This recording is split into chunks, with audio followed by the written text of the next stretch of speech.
હાલ પ્રભુ પરમેશ્વરનો હું આ સમયના માટે, આ તકના માટે પુષ્કળ આભાર માનું છું. વિશેષ કરીને જે ઓર્ગેનાઇઝર્સ છે આ સંગતના માટે, તેઓનો હું અંતઃકરણથી આભાર માનું છું. જેઓએ આ સંગત આશીર્વાદિત થાય એના માટે પ્રયત્નો કર્યા છે, પ્રાર્થનાઓ કરી છે, એ તમામનો હું આભાર માનું છું. અને મારો વિશ્વાસ છે, આપણો વિશ્વાસ છે કે આ પ્રભુ આ સંગતને એના મહિમાના માટે ખૂબ આશીર્વાદિત કરશે. ડૉક્ટર આશીષ ક્રિસ્પાલ સાહેબે જે ઓળખાણ આપી એમના માટે એમનો પણ હું આભાર માનું છું. 7મી ફેબ્રુઆરી 1975ની રાત્રિએ મેં અને મારા પત્નીએ પ્રભુ ઈસુ ખ્રિસ્તને અમારા જીવનમાં સ્થાન આપ્યું, બલકે પ્રભુએ અમને શોધી કાઢ્યા. એ રાત્રિના માટે, એ નવા જન્મના, નવા જીવનની શરૂઆતના અનુભવના માટે પણ હું પ્રભુ પરમેશ્વરનો આભાર માનું છું. અને આ સમયે પ્રોફેસર રવિકાંત સાહેબના માટે પણ હું પ્રભુનો આભાર માનું છું, જેઓ 2 દિવસ પહેલાં આ સંગતમાં પ્રભુનું વચન લાવી ચૂક્યા છે. કારણ કે જે શાંતિ સંમેલન 1975માં યોજવામાં આવ્યું, એના મૂળ ગોઠવનાર અથવા વ્યવસ્થા કરનાર એ પ્રોફેસર કાંત સાહેબ હતા. અને એમના પ્રાર્થના અને પ્રયત્નના લીધે ઘણા બધા પ્રભુમાં ઉમેરાયા હતા. સો એ વાત પણ હું આ સમયે યાદ કરું છું. પ્રભુના વચનમાં હું આપ લોકોને લઈ જવા માગું છું. ત્યારે એક પ્રેક્ટિકલ વાત હું કહેવા માગું છું કે કોઈ પણ પરિસ્થિતિ, એ સારી કે માઠી, એમાંથી જ્યારે આપણે પસાર થઈએ છીએ, જે ફેક્ટ છે, જે વાસ્તવિકતા છે, કોઈ કાલ્પનિક કે ઉપજાઈ કાઢેલી પરિસ્થિતિ નથી. એ પરિસ્થિતિનો અથવા પરિસ્થિતિની સીધી અસર એ આપણા દિમાગ ઉપર, આપણા દિલ ઉપર થાય છે, આપણી વિચારસરણી ઉપર, આપણી લાગણીઓ ઉપર થાય છે. એટલું જ નહીં, પણ પ્રભુ સાથેનો આપણો જે સંબંધ છે, જેને આપણે ફેથ લાઈફ કહેવાય, એની ઉપર પણ થાય છે. સો આપણે 3 બાબતોનો સામનો કરીએ છીએ. એક તો ફેક્ટ, બીજી છે દિલો દિમાગના પરિણામે ફિલિંગ્સ, લાગણીઓ, અને ત્રીજી બાબત પ્રભુ પરમેશ્વર સાથેનો આપણો વિશ્વાસ. આ ત્રણેયના ઉપર સારો પ્રસંગ હોય કે માઠો પ્રસંગ હોય, એની અસર અચૂક થાય છે જ. હવે અત્યારની પ્રેઝન્ટ સિચ્યુએશનની વાત કરીએ તો આપણે બધા જ લોકડાઉનમાં છીએ કોવિડ-19ના અસરના લીધે. અને આપણે જે કાંઈ સાંભળીએ છીએ, જે કાંઈ જોઈએ છીએ, જે કાંઈ ઘરમાં ચર્ચાઓ કરીએ છીએ, એમાં અત્યારના જે ન્યૂઝ, ફિયરફુલ ન્યૂઝ આપણે સાંભળીએ છીએ, પિક્ચર્સ જોઈએ છે, વિડીયો જોઈએ છે, અમુક એનાઉન્સમેન્ટ સાંભળીએ છીએ, અમુક સ્ટેટિસ્ટિક્સ આપણી સામે આવે છે, એ મોટા ભાગના નેગેટિવ છે.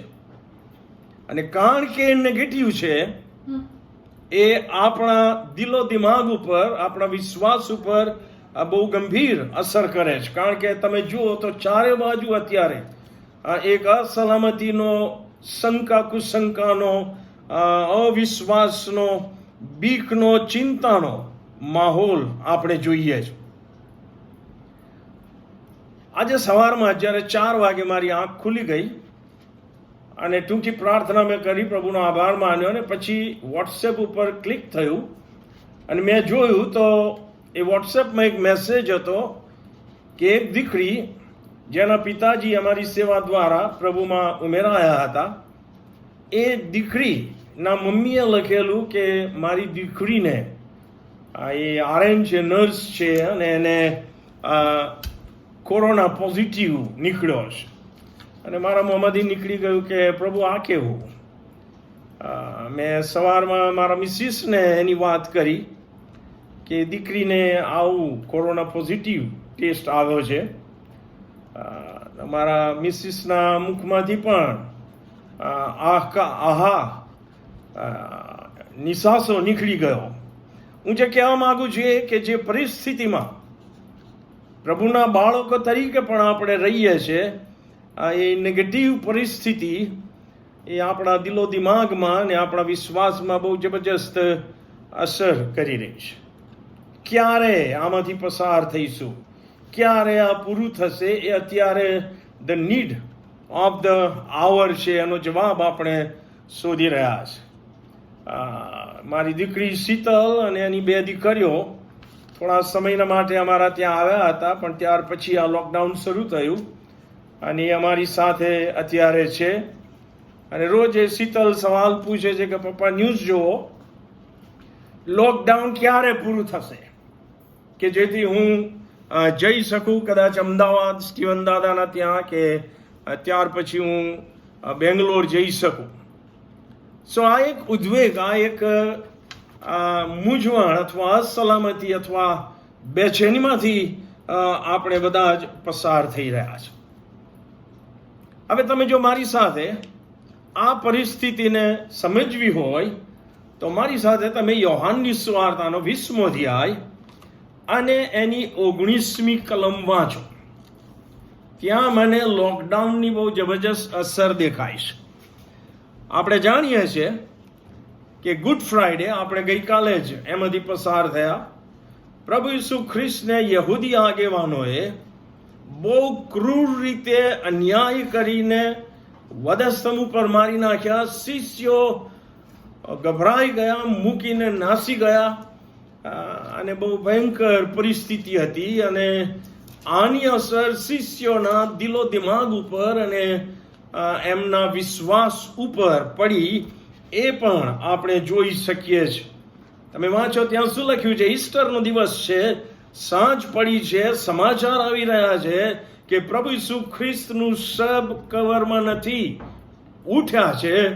પણ એ શિષ્યોની જે હાલત હતી, એમના દિલો દિમાગ ઉપર, એમના વિશ્વાસ ઉપર જે અસર થઈ હતી, એના કારણે યોહાન લખે છે 20મો અધ્યાય ને એની 19મી કલમમાં, ત્યારે તે જ દિવસે એટલે અઠવાડિયાને પહેલા દિવસે સાંજ પડ્યા ત્યારે શિષ્યો જ્યાં એકત્ર થયા હતા ત્યાંના બારણા યહૂદીઓના ભયથી બંધ કરવામાં આવ્યા હતા.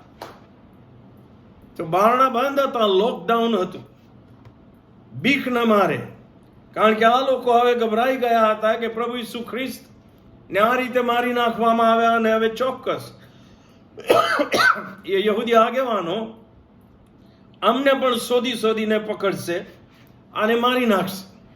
એ વખતે પણ ધ નીડ ઓફ ધ આવર જે હતો એ કે આ પરિસ્થિતિમાંથી અમે કેવી રીતે પાર ઉતરીશું, અમે કેવી રીતે આમાંથી બચી જઈ શકીશું.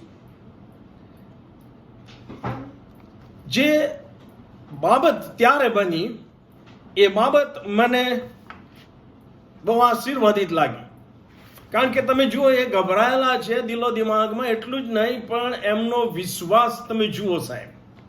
3.5 વર્ષ સુધી જેઓ ઈસુ ખ્રિસ્તની સાથે રહ્યા, ઈસુ ખ્રિસ્તના અદ્ભુત ચમત્કારો જોયા, અદ્ભુત વાણી સાંભળી, ઈસુ ખ્રિસ્તે એમના સામર્થ્યમાં, પ્રભુના સામર્થ્યમાં એમણે ઘણા બધાને સાજા કર્યા, અશુદ્ધ આત્માઓમાંથી શુદ્ધ કર્યા, 3 વ્યક્તિઓને મુયેલામાંથી સજીવન કર્યા અને એમણે કુદરતને પણ પોતાના અધિકાર નીચે રાખી હતી. આ બધા જ અનુભવોમાંથી પસાર થયેલા અને ઈસુ ખ્રિસ્ત એ દેવનો દીકરો ખ્રિસ્ત છે એવું પિત્તરે પણ જાહેર કરેલું ને ઈસુ ખ્રિસ્તે માન્ય રાખેલું.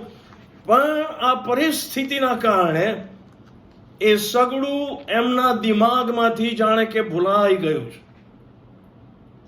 સત્ય ભૂલાઈ ગયું છે અને પરિણામે એ લોકો ગભરાટમાં બારણા બંધ કરીને અંદર બેસી રહ્યા છે કે હવે શું થશે.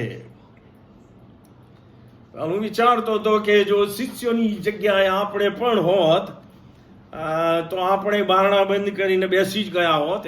આપણે શિષ્યોને બહુ નીચી દ્રષ્ટિથી જોવાના નથી. પણ તમે જો એનું સોલ્યુશન ઈસુ ખ્રિસ્ત કેવી રીતે લાવે છે.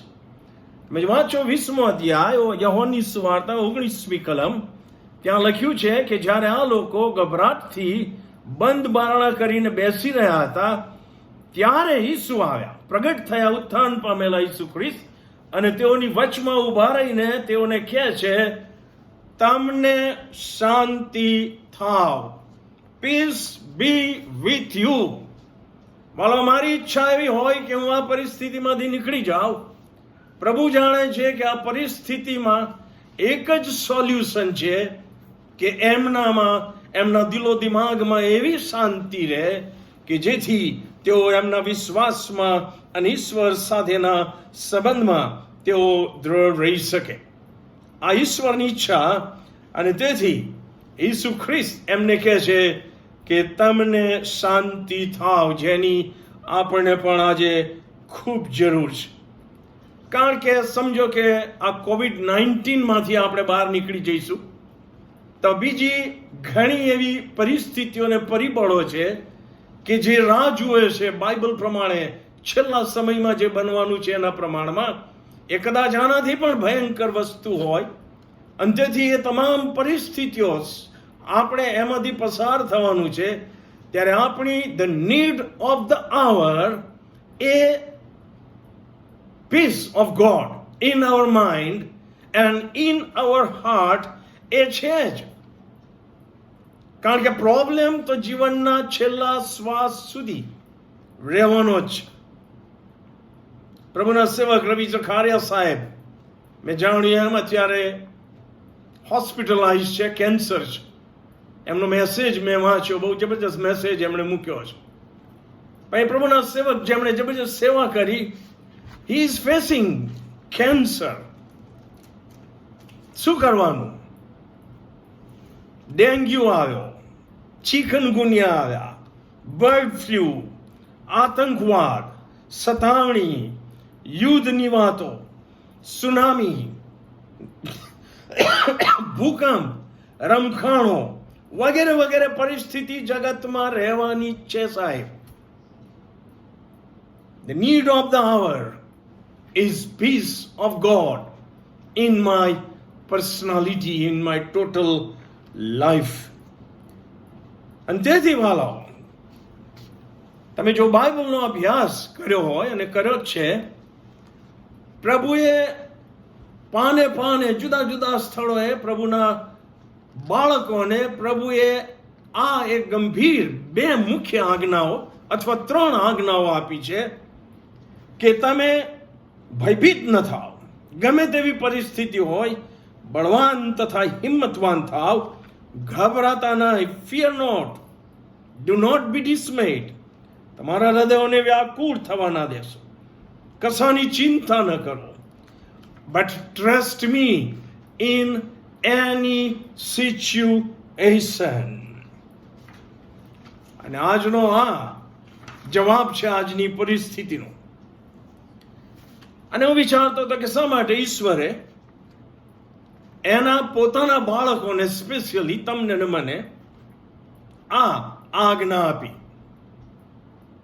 કે ચિંતા ના કરો, બીકમાં ના રહો, અસલામતી ના અનુભવ. અને એનો જવાબ આપણને આપણા અનુભવ ઉપરથી અને પ્રભુના વચનોમાંથી મળે છે, અને હું શેર કરવા માંગુ છું. તમે જો બીક અને ચિંતા એ બે ભેગા થઈ જાય આપણા દિલો દિમાગમાં, તો ઈશ્વર પણ જાણે છે અને હું પણ જાણું છું કે એ મારી શાંતિ અને મારા હૃદયમાં જે આનંદ છે એને સહેલાઈથી ચોરી લે છે. એટલું જ નહીં, એ મારા વ્યવહારને, મારા વર્તનને પ્રોબ્લેમમાં મૂકે છે. ગુસ્સો, ચીડિયાપણું એ આપણા દિમાગમાં આવી જાય છે.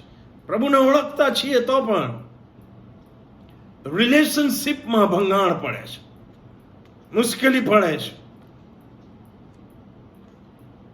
હું સાંભળતો હતો અને ક્રિસ્પાલ સાહેબે ડોમેસ્ટિક વાયોલેશનની વાત કરી હતી કે અત્યારે વધી રહ્યું છે, કારણ કે કુટુંબ અત્યારે ઘરમાં એકલા છે અને તેથી પ્રોબ્લેમ થાય છે.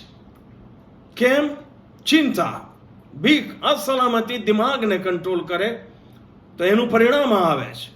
અને એના પરિણામે જે પ્રભુમાં આપણે યોગ્ય નિર્ણયો કરવા જોઈએ એ કરવામાં આપણે નિષ્ફળ જઈએ છીએ. આપણી એબિલિટી રહેતી નથી. ઈશ્વર જાણે છે, આપણે પણ અનુભવ્યું છે.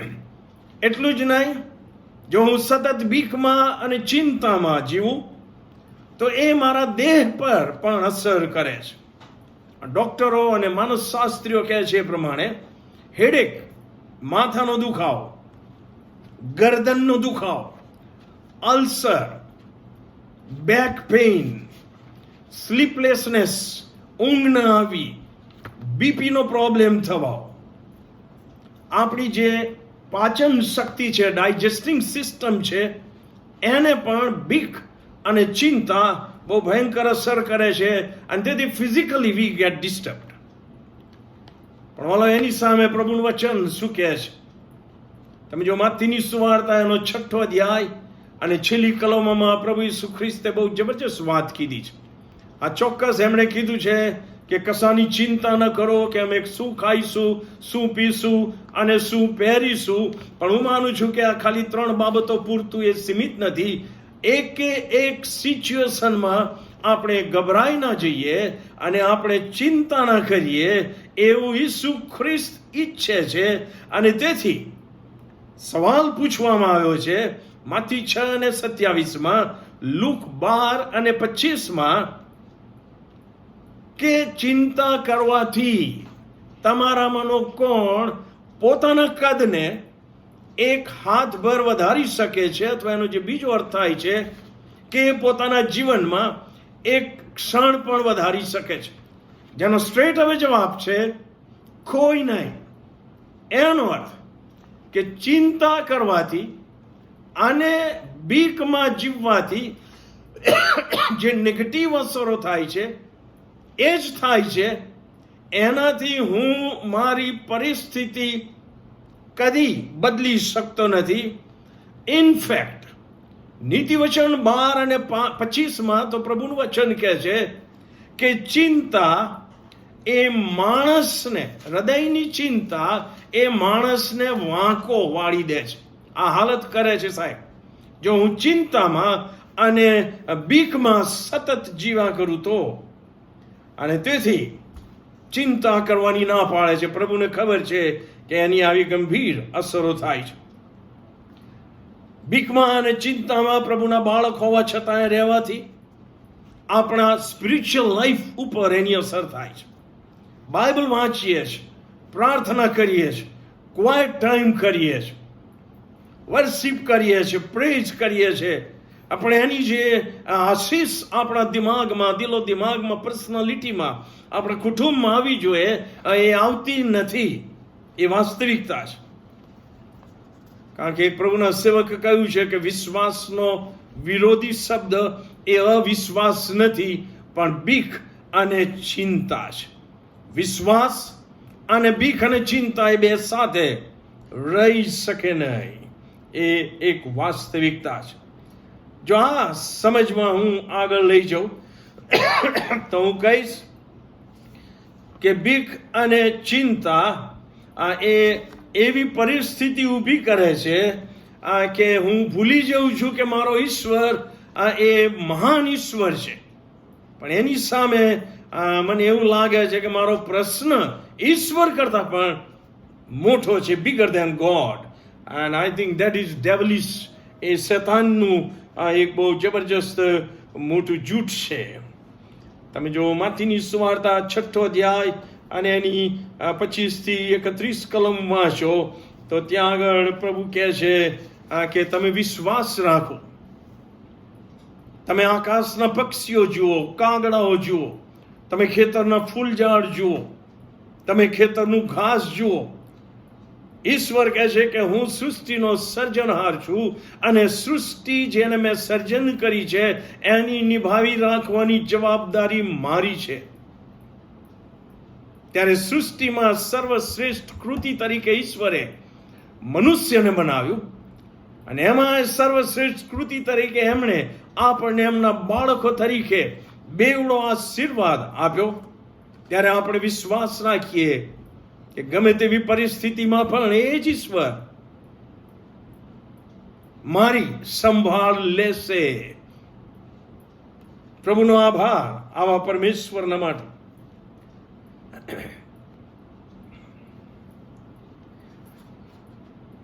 બીક અને ચિંતા એ જેવો નોન બિલીવર્સ છે, જેઓ જીવતા દેવને ઓળખતા નથી, જેઓ પ્રભુ ઈસુ ખ્રિસ્તમાં જીવતા દેવને આબ્બા બાપ કહીને હાંક મારી શકવાનો અધિકાર નથી.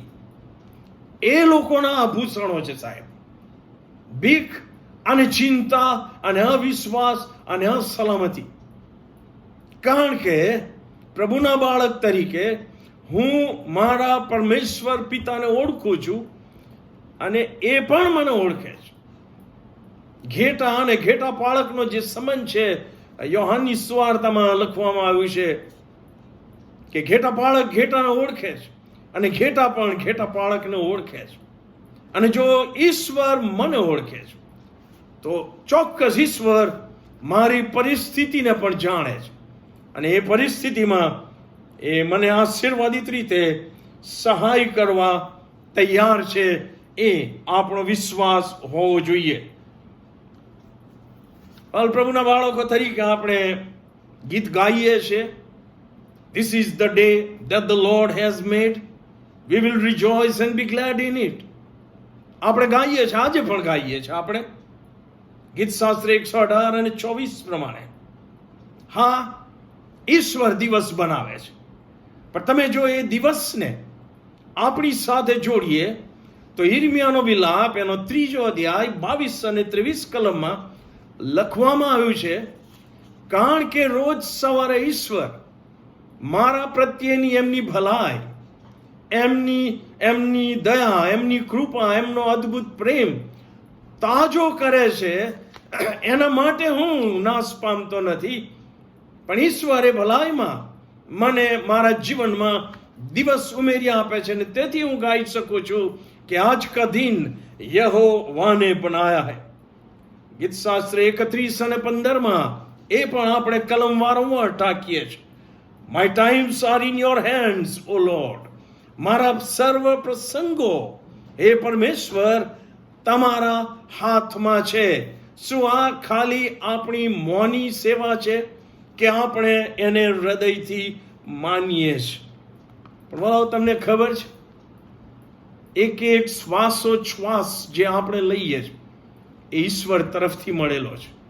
જો તમે પ્રેરિતોના કૃત્ય 17મો અધ્યાય ને એની 25મી કલમ વાંચો કે જ્યાં સંત પાઉલ ફિલોસોફરોને એથેન્સમાં સુવાર્તા પ્રગટ કરતા કહે છે, અને એ શું કહે છે કે જે ઈશ્વરને હું ઓળખું છું એ ઈશ્વર એ મારામાં જીવન ચાલુ રાખે છે, મારામાં શ્વાસોચ્છ્વાસ ચાલુ રાખે અને મને સગળી વસ્તુઓ એ ઈશ્વર તરફથી આપવામાં આવે છે. અને તેથી વિશ્વાસ એ છે કે જે ઈશ્વરે અમને અને આપણને આ દિવસમાં જીવતા રાખ્યા છે તો ઈશ્વર જરૂરી સામર્થ્ય અને કૃપા પણ એ દિવસમાં આપણને અચૂક આપશે જ. God who has added this day in my life will surely take care of me. This should be our faith. પરિસ્થિતિ ગમે હોય, ઘણી વાર કહીએ છીએ keep your eyes on the Lord and not on the present scary situation. આપણી કાળજી લેવાની જવાબદારી પ્રભુની છે. પણ વાલો એક બીજી વાત હું કહું કે જે કાળજી આપણે પણ આ પરિસ્થિતિમાં લેવાની છે એ તો ચિંતા કર્યા વગર અને પ્રભુ પર વિશ્વાસ રાખીને આપણે લેવાની છે. જો માસ્ક પહેરવાનો છે તો પહેરવાનો છે, જો બહાર જવાનું છે કામના અર્થે તો જઈએ, પણ સફાઈ રાખીએ, કાળજી રાખીએ, પાછા આવીએ, હાથ ધોઈએ વગેરે વગેરે વગેરે. એ કાળજી મારે રાખવાની છે ઈશ્વર પર વિશ્વાસ રાખી, અને બાકીની કાળજી એ આપણે ઈશ્વર પર છોડી દેવાની છે ચિંતા કર્યા વગર અને અસલામતી અનુભવ્યા વગર. આ વાસ્તવિકતા છે. બીજી એક બાબત તરફ મારું ધ્યાન ગયું પ્રભુના વચનોમાં. ઘણી વાર આપણે કહીએ છીએ કે જો દેવ આપણા પક્ષનો છે તો આપણી સામું કોણ? પણ એની સામે હું ઘણી વાર સવાલ પૂછું છું કે દેવ તો મારા પક્ષમાં રહેવા માંગે છે, પણ શું હું એ દેવના પક્ષમાં જીવું છું? એના ઉપર વિશ્વાસ રાખીને એમની ઈચ્છા પ્રમાણે જીવું છું? કારણ કે રોમિયોનો પત્ર એના પહેલા 8મા અધ્યાયની 31 અને 32 કલમમાં આ બાબતો લખેલી છે. જો દેવ આપણા પક્ષમાં છે તો આપણી સામે કોણ? જેણે પોતાના એકના એક વાલા દીકરાને આપણાથી પાછા રાખ્યો નહીં, ઈસુ ખ્રિસ્ત, પણ આપણા ઉદ્ધારના માટે, આપણે જ્યારે નિસહાય ભયંકર પરિસ્થિતિમાં હતા ત્યારે એમાંથી આપણો ઉદ્ધાર કરવાના માટે પોતાના વાલા દીકરાને આપી દીધો. એ ઈશ્વર પિતા એ દીકરાની સાથે આપણને સગળી બાબતોમાં મદદ નહીં કરે? જેનો જવાબ છે એ અચૂક કરશે. જેણે સર્વશ્રેષ્ઠ કર્યું આપણા માટે, એ ચોક્કસ આપણા માટે સગળું કરવા તત્પર છે, તૈયાર છે. પણ યાદ રાખીએ, આપણે બાય 1 ગેટ 1 ફ્રીના જમાનામાં જીવીએ છીએ. અને એ માહોલમાં તમે ને હું શોપ પર જઈને એમ ના કહીએ કે ભાઈ બાય 1 ગેટ 1 છે ફ્રી, તો મને પેલું ફ્રી છે આપી દો. I don't to buy that 1. Well, એ શોપકીપર કદી આપણને આપશે નહીં, કારણ કે એ તો સ્કીમ છે. અહીંયા આગળ ઈશ્વરની પણ આશીર્વાદ આપવાની આ જબરજસ્ત યોજના છે. આપણે ઈસુ ખ્રિસ્તને બાય કરી શકતા નથી. કેવળ કૃપાથી વિશ્વાસ દ્વારા આપણે તારણ પામીને અનંત જીવન પ્રાપ્ત કર્યું છે, યાદ રાખીએ છીએ. પણ જ્યારે ઈસુ ખ્રિસ્તને આપણે આપણા જીવનમાં સ્વીકારી લઈએ છીએ ત્યારે બાય 1 ગેટ 1 નહીં સાહેબ, પણ ગેટ એવરીથિંગ ફ્રી. અનંત જીવન, ભરપૂર જીવન એ ઈશ્વર આપણને ફ્રીમાં આપે છે. પ્રભુનો આભાર માનીએ. અને એમાં એ વિશ્વાસમાં ચિંતા અને બીકને કોઈ સ્થાન રહેતું નથી. અને તેથી મેં ફરીથી કહું કે જેન્યુઇન કન્સર્નમાં આપણે પ્રભુ પર વિશ્વાસ રાખીને ના જીવીએ એવું ઈશ્વર ઈચ્છતા નથી. જેન્યુઇન કાળજી રાખીને જીવવાનું છે. પણ જે બીકમાં ને અસલામતીમાં અને ચિંતામાં આપણને લઈ જાય છે એમાંથી આપણે દૂર રહેવાનું છે. અને તેથી જ આજનો જે જવાબ છે આજની પરિસ્થિતિમાં એ trust the Lord and pray. Do not fear, do not worry, trust the Lord. અને તેથી જ મેં ફિલિપી 4:4-9 શાસ્ત્ર પાઠ વંચાયો, જેમાં પ્રભુનો સેવક એ પોતે પ્રભુના કારણે, સ્વાર્થના કારણે ભયંકર પરિસ્થિતિમાં જેલમાં છે. અને તેથી એ પોતે ચિંતા કરતો નથી, બીકમાં નથી કે મારું ક્યારે આવી બનશે. પણ એ એના વાચકોને, તમને ને મને કહે છે ફિલિપી 4:4-7 આનંદ કરો, પ્રભુમાં સદા આનંદ કરો. હું ફરીથી કહું છું કે આનંદ કરો. તમારી સહનશીલતા સર્વ માણસોના જાણવામાં આવે. પ્રભુ પાસે છે, જેનો હું બેઅર્થ કરું છું. પ્રભુનું આગમન પાસે છે અને પ્રભુની હાજરી અત્યારે બિલીવર તરીકે મારી સાથે છે. પ્રભુ પાસે છે. કશાની ચિંતા ના કરો. પણ દરેક બાબતમાં, સાંભળો બિલીવરો, દરેક બાબતમાં પ્રાર્થના તથા વિનંતીઓ વડે આભાર સ્તુતિ સહિત તમારી અરજો દેવને જણાવો. અને દેવની શાંતિ, જેની અત્યારે તાજી જરૂર છે, દેવની શાંતિ તમારા હૃદયોની અને મનોની, આપણી લાગણીઓની સંભાળ લેશે. આ પ્રભુનું વચન છે. અને એ વિશ્વાસથી જ્યારે હું જીવું છું ત્યારે શાંતિનો દેવ પણ મારી સાથે રહે છે. એ અદ્ભુત વચન આપણે વાંચ્યું. હવે ગેરસમજ એ છે કે લખ્યું છે કે ચિંતા કરવાના બાદ આપણે દરેક બાબતમાં પ્રાર્થના. વોટ ઇઝ પ્રાર્થના? એ એક્ટ છે, એ આપણું કાર્ય છે. પ્રાર્થના એ કોઈ વિનંતી નથી. અને તેથી ઘણી વાર જ્યારે લોકો કહે છે કે આજે હું આ પરિસ્થિતિમાં અમારી પત્નીના માટે પ્રભુ હું પ્રાર્થના કરું છું, અને પછી એ ત્યાં અટકી જાય. એ પ્રાર્થના નથી. પ્રાર્થના એ એક્ટ છે. કારણ કે ત્યાર પછી જે આવે છે એ સપ્લિકેશન આવે છે. ત્યાં લખ્યું છે પ્રાર્થનામાં વિનંતીઓ વડે. સો વિનંતી કેમ? કારણ કે જ્યારે હું પ્રાર્થના કરું છું ત્યારે હું જાહેર કરું છું કે હું ગમે તે પરિસ્થિતિમાં ઈશ્વર પર આધારિત છું કે જે મને મદદ કરવા તૈયાર છે. અને તેથી સપ્લિકેશન એટલે હું રિક્વેસ્ટ કરું છું કે પ્રભુ આ પરિસ્થિતિમાં તમે મને મદદ કરો. અને પછી કહે છે કે તમારી વિનંતીઓ ઈશ્વરને જણાવો. સ્પેસિફિક વિનંતી. સાહેબ હવે પ્રાર્થના કરીએ ત્યારે જનરલ પ્રેયર ના કરીએ. સ્પેસિફિક વિનંતીઓ પ્રભુની આગળ લઈ જઈએ, અને એ પણ આભાર સ્તુતિ સહિત.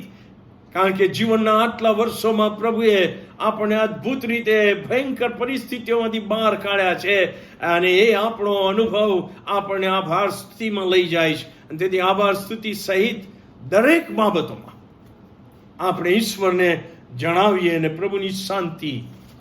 અને તેથી વાલાઓ, પ્રાર્થનાનું જીવન આ સમયમાં આપણે ખૂબ મજબૂત બનાવીએ, કારણ કે પ્રભુએ વચન આપ્યું છે કે એમની શાંતિ આપણને આપશે. તમે જો યોહાનની સુવાર્તા 14 અધ્યાય અને 27મી કલમમાં પ્રભુએ કીધું એના શિષ્યોને કે મારી શાંતિ હું તમને આપીને જાઉં છું. જેમ જગત આપે છે એમ હું તમને આપતો નથી. વાલાઓ, જગત પાસે કોઈ તાકાત નથી તમને ને મને દેવની શાંતિ આપે. અને તેથી કહે છે તમારા હૃદયોને વ્યાકુળ થવા ન દો અને બીવા પણ ન દો. પ્રભુએ એની શાંતિ આપણને આપી છે. વધસ્તંભ ઉપરની કારમી પરિસ્થિતિમાં પણ પ્રભુની શાંતિ આપણે જોઈ શકીએ છીએ. 7 વાણીઓ એમણે પૂરી પીસ ઓફ માઇન્ડ થી ઉચ્ચારી છે સાહેબ, એમને એમ નહીં. અને એ જ શાંતિ આપણા માટે પણ ઉપલબ્ધ છે. એટલું જ નહીં, ઈસુ ખ્રિસ્તે યોહાન 16 અને 33માં પણ જણાવ્યું છે કે આ સગળી બાબત મેં તમને એટલા માટે કીધી કે મારી શાંતિ તમારામાં રહે. જગતમાં તમને સંકટ છે, પણ હિંમત રાખો, મેં જગતને જીત્યું છે. ઈસુ ખ્રિસ્ત એવું નથી કહેતા કે મેં સંકટને જીત્યું છે.